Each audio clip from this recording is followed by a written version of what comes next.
Do you want to learn how to make over 1.6 million credits now in Gran Turismo with no cheats or hacks? Then watch this video.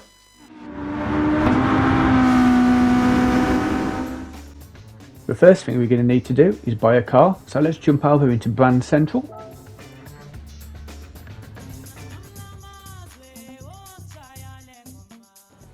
Once in Brand Central, you're going to want to jump into the Asia Pacific tab, and once you're in there, you want to open the window for the Gran Turismo.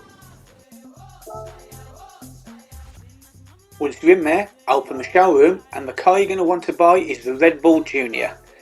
That's the fastest and most efficient car for what we need today. Once you've bought it, come out of there and then go into the tuning shop. Once in the tuning shop, open the Extreme tab and get yourself a wet weather and intermediate tyres. Don't need any others, it already comes with a set of racing hards. Once you've bought your tyres, come out of there, back into the main screen, then go into World Circuits. Once you're in World Circuits, choose Europe and then go to France, the 24-hour Le Mans track. Then, once you've done that, choose the Touring Car 700 race, and as you can see, it has a very nice payout of 550,000 credits. All of the tyres are available, but the only ones we're going to need are the racing hard and intermediate and the wet weather tyres. Just make sure that you have the hard tyres fitted before you start the race. As with any race, just be a little bit careful at the start as your tyres will be cold, but after about a quarter of a lap, these will be fine. Once that's up, you'll start overtaking all the AI cars without any hassle. Now we're just going to skip ahead through the rest of this lap, and as you can see, by the time you reach the end of the first lap, we've already moved up into 7th place. And as we skip forward again, you can see that we've already reached the back of the next pack before we've even reached the 30 chicane. A little word of advice here, just be careful when overtaking the AI, because a little collision now and again you get away with, but you want to get a clean race if possible to get that clean race bonus. And if you do keep it clean, you're not going to have a problem. So, as you can see, the acceleration on the Red Bull is way better than that of the AI cars, and you are just going to go sailing past them. And we're just going to jump forward here again. As you can see, before we've even reached the end of the second lap, we've already caught up with the leader. As before, keep it clean and you shouldn't have any problem going past him.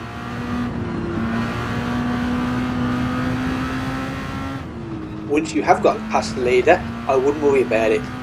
Good chances that's going to be the last time you see any of the AI cars again during this race. However, at this point, I would suggest you change your HUD from the radar to the weather map.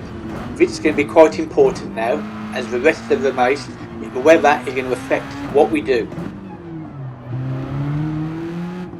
And as we come up to the finish line to complete lap 2, let's actually jump all the way ahead to lap 4, as lap 3 we were just driving around on our own. Now, the reason we chose the Red Bull now becomes obvious. The AI cars are actually quite heavy on their fuel. By the time we get to lap 4, they've started pulling in for the pits, they need tyres, they need fuel.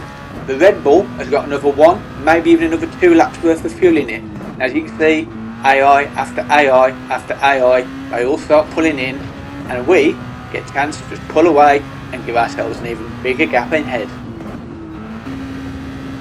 And as you can see, by the time the AI cars have finished their first pit stops, we've already pulled out of a gap of 46-47 seconds, giving us a chance to pull ahead. And talking of moving ahead, let's jump forward to lap 5. Oops, managed to pick myself up a penalty there. That'll teach you for cutting corners. But more importantly, take a look at the weather radar. Rain is starting to move in over the circuit. For those of you who haven't raced in the rain in Gran Turismo 7 yet, take a look at the scale just to the left of the radar. The colours represent how much rain is going to fall.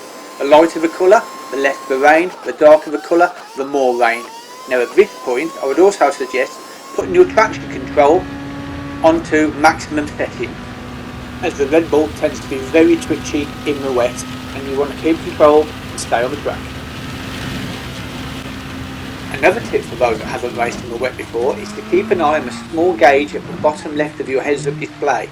The lower that indicator, the less water there is. The higher, the more. It's also a good indication of which wet tyre you're going to want to be using. And talking of tyres, let's jump ahead to the pit stops. Approach your pit lane carefully. You'll want to start slowing down as soon as you move into it, especially if it's raining, or you'll find yourself hitting the barriers right in front of you. Sharp left, sharp right, and as you get round this bit, it will swap into the cutscene for your pit stop. We will choose the intermediate tyres. As before, the water gauge was only in the lower half. This will also be the time when we choose how much fuel we want to take on. Watch the cutscene as you pull in, and you watch your pit crew changing your tyres. Once that's done, onto the fueling stage. Just remember, hit the button when it gets the required amount of fuel. For us, 3 laps worth should be plenty. With the pit stops out of the way, make it out of the pits. Just be careful, tyres are still cold and the track is still damp. However, as you can see from the weather radar and the sky that's now very nice and blue and sunny, the rain, at least for this race, is over. The only thing left to do now is keep it on the black stuff and drive through to the checkered flag. And a big jump ahead here to lap 7, and as you can see, the race timer is counting down. As soon as that hits 0, this becomes the final lap of the race. Jumping ahead again, we negotiate the last few corners of the track, and as you can see, more than a minute and a half ahead of the pack, and that gives us a very comfortable win.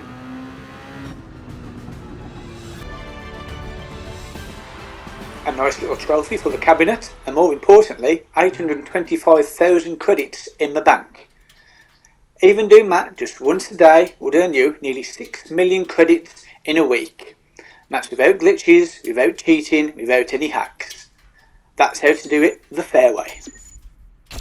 And as an added bonus, this race is also long enough to earn you your daily roulette ticket.